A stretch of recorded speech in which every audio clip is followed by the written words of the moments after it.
In 2023, Paul Ross created this visualization for Tableau's Iron Viz competition. Paul was relatively new in the Tableau community, hadn't published much at the time, but this visualization ended up Paul going to the final live in Vegas, where Paul was able to win the coveted prize and $10,000 in cash.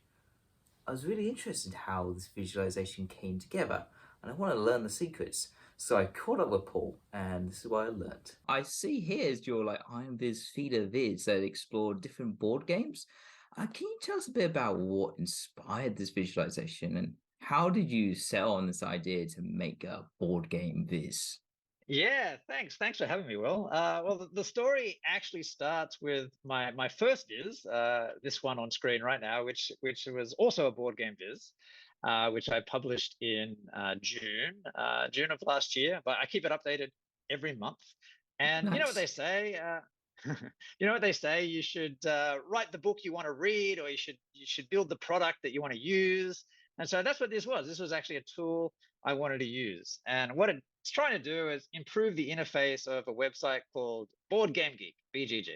And for those who aren't familiar, this is kind of like the Internet Movie Database for board games. So just like the IMDb, they have like top 100, top 200, top 500 board games as voted by users. However, most of the games in the top 100 are kind of these quite heavy, multi-hour, big rule book kind of games. So if you're looking for the best kind of medium weight or lightweight games, it can be tricky to find those. And so this Viz splits the list into different columns. Here's your lightweight, here's your middleweight. And so if you're someone like me who likes sort of like middleweight and light heavyweight games, you can sort of look at the greatest hits in those two columns without sort of getting bogged down in this kind of super heavyweight category over here. So like I said, I published this a couple of months before Iron Viz, and I published it with the Games Night Viz hashtag. Shout out to your wonderful Games Night Viz community.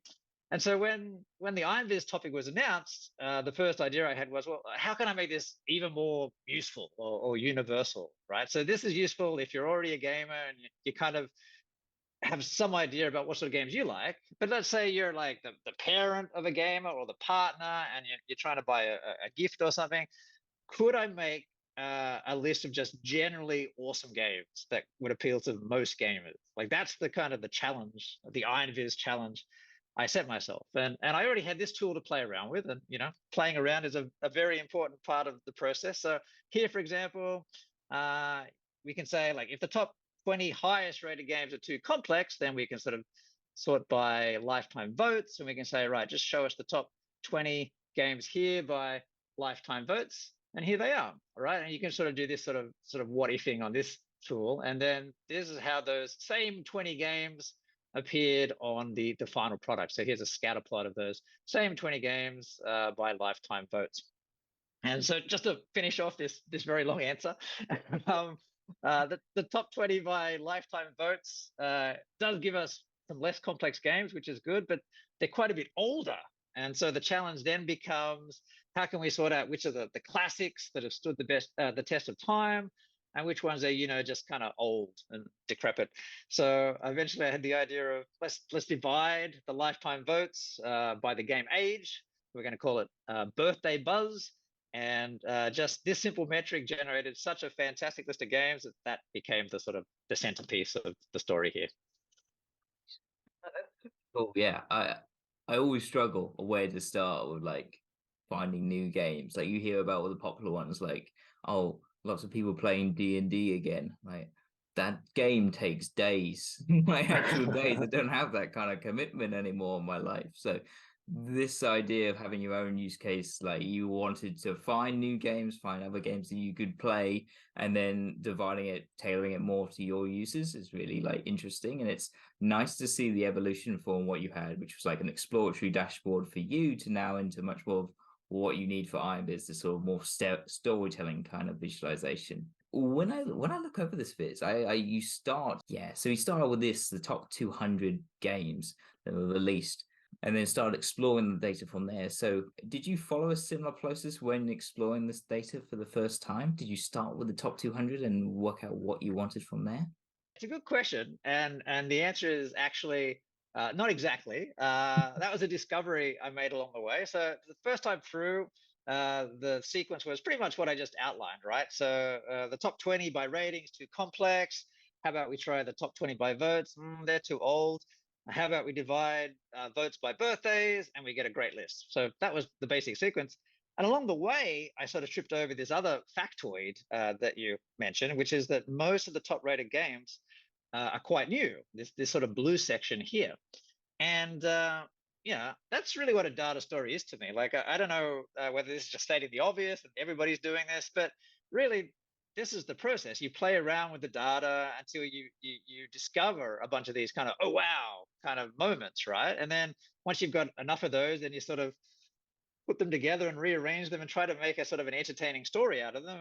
And that's the job, right? That's kind of building your data story. And this particular discovery, the so many great games are new. Well, it was surprising even to a board game fan like me. I had no idea that that was the case. So I definitely wanted to include it in the story somewhere. And in a way, it kind of made the guide feel even more like necessary. I don't know if that's the right word. I don't know if you can call a board game guide truly necessary, but if you could, what I mean is like if you were making a guide to the best movies of all time, for example, you could probably leave out the last decade and you'd barely notice. Like your guide would still be full of fantastic movies, right? But if you did the same thing with board games, it would be a disaster. Like, you know, by leaving out the last decade, you would be leaving out most of the best games that have ever been made, right? So that's what I mean when I say a board game guide is even more necessary than, say, a movie guide, because so many of the best games are so new. And so that became my opening. I noticed with the chart choices you made here, you've kept them quite simple. You know, you've got a bar chart here and then a lot of scatter plots later on with this sort of rolling text on the side. Did you have a particular audience in mind when you were building out these charts? I did, and this was kind of a happy accident as well, because like I said earlier, my target audience was, you know, somebody like a partner or a parent of a gamer. So somebody who didn't know a lot about the hobby, right? And so because of that, I was trying to gently lead them through this potentially confusing world of exotic board games that they might not have heard of.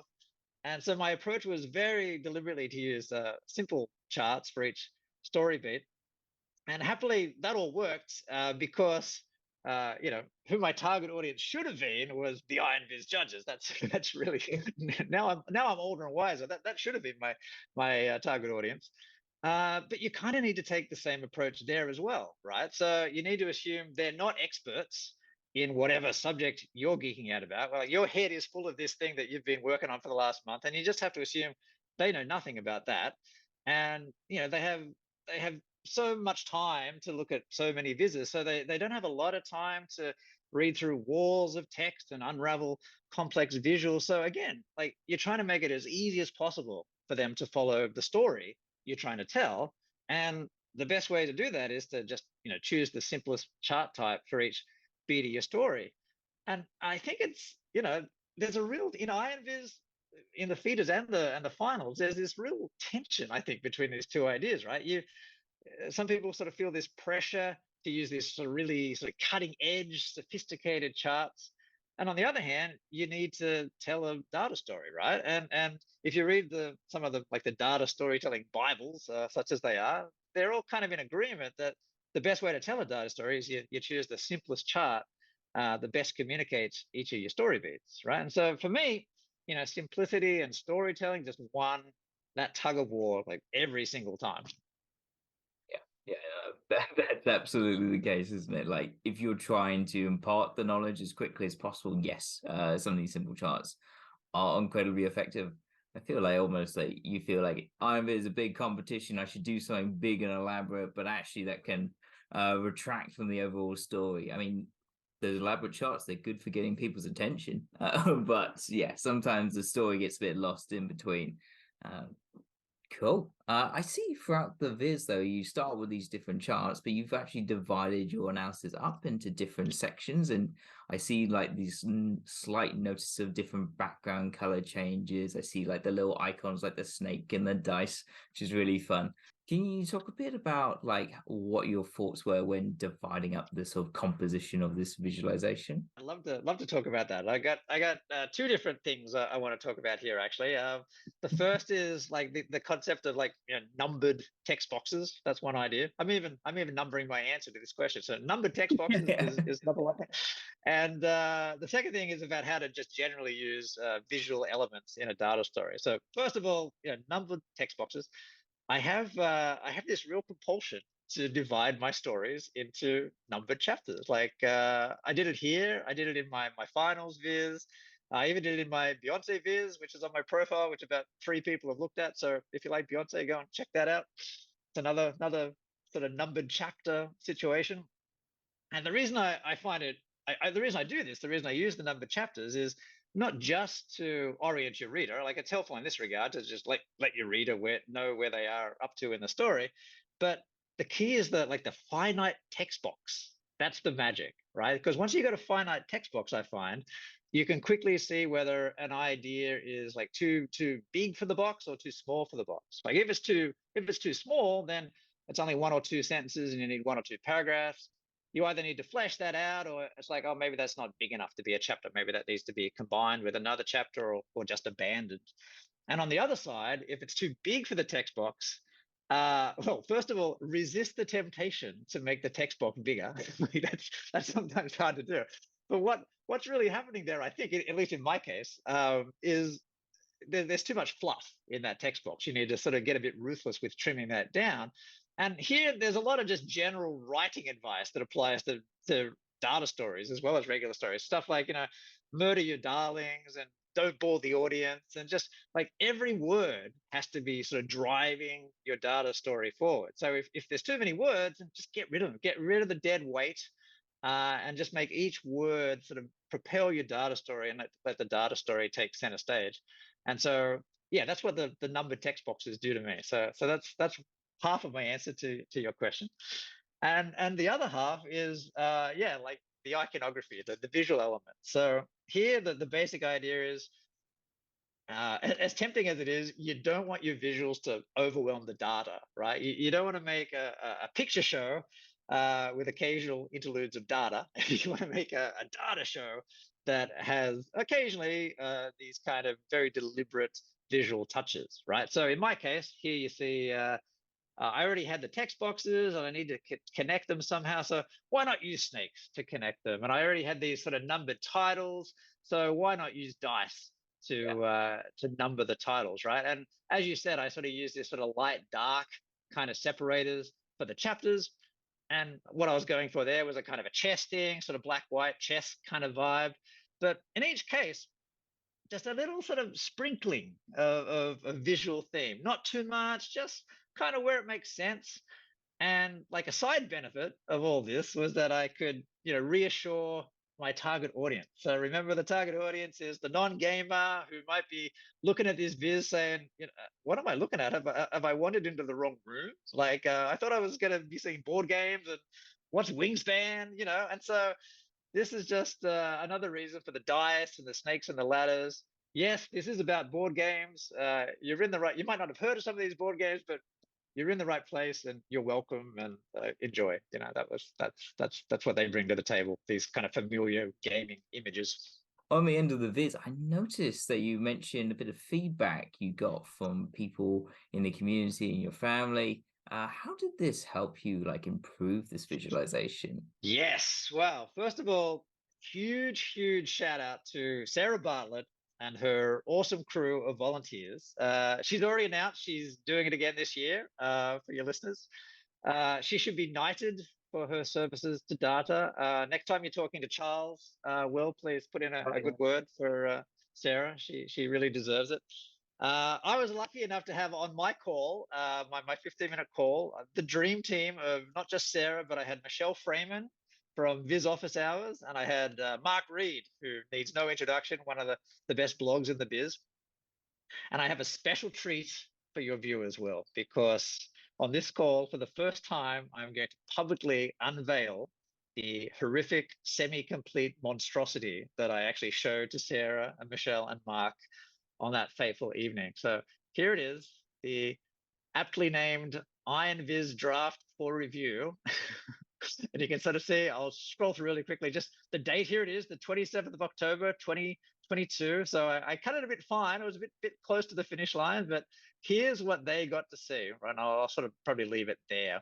So the first thing I want to say is just doing something like this, if you're a professional procrastinator like me, and like judging from some of the comments on Twitter, like a lot of the data people like this, like they leave it to the last minute and then panic. Setting a session like this is very valuable, right? Because just having a review session sort of has a like an interim deadline. You have something to work towards, and something, anything has to be ready for your session. So that sort of gives you something to shoot for. So here you'll see that this is nowhere near finished, right? Like the tooltips aren't done yet. We've got some horrible tooltips there. The snakes you might have mentioned, might have said I'm using these placeholder snakes because I haven't found the good snakes yet.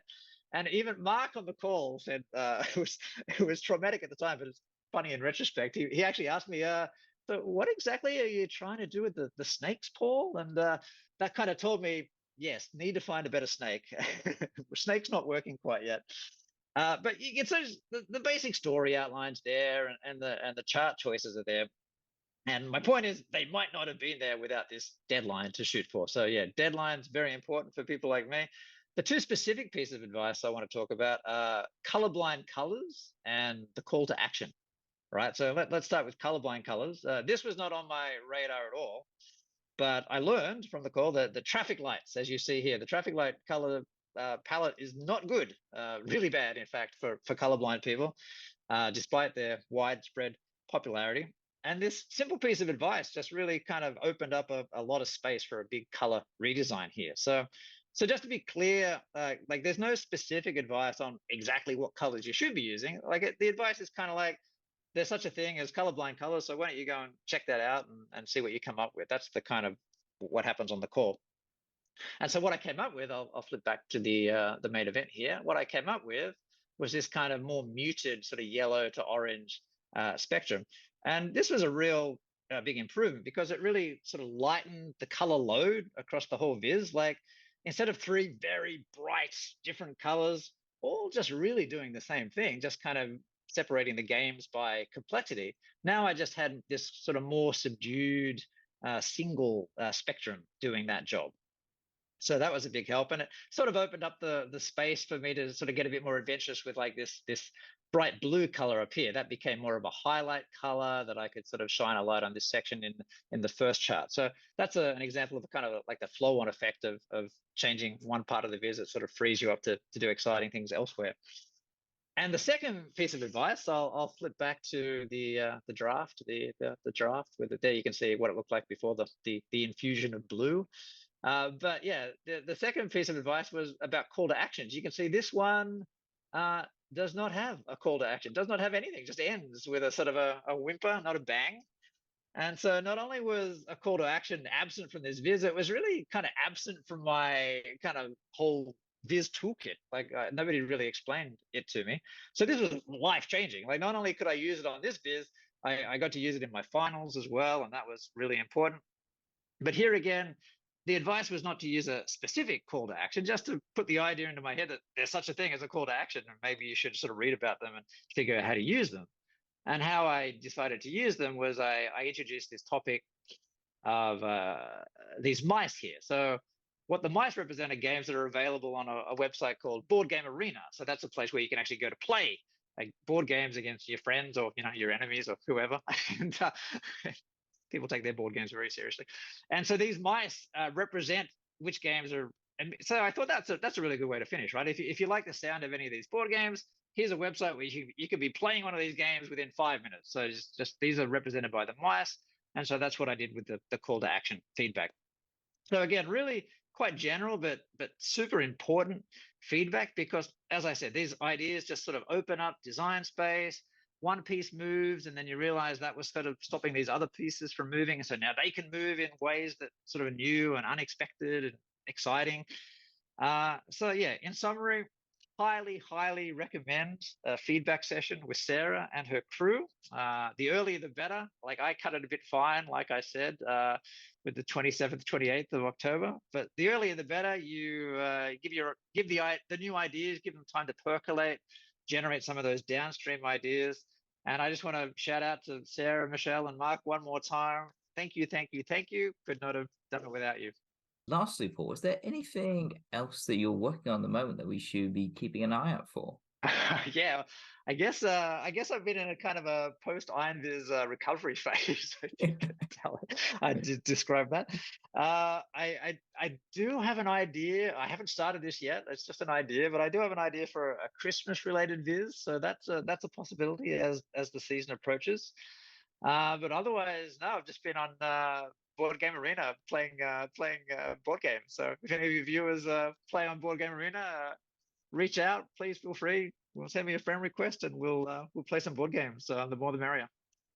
Nice. I'll be shooting you a friend request straight after this, Paul.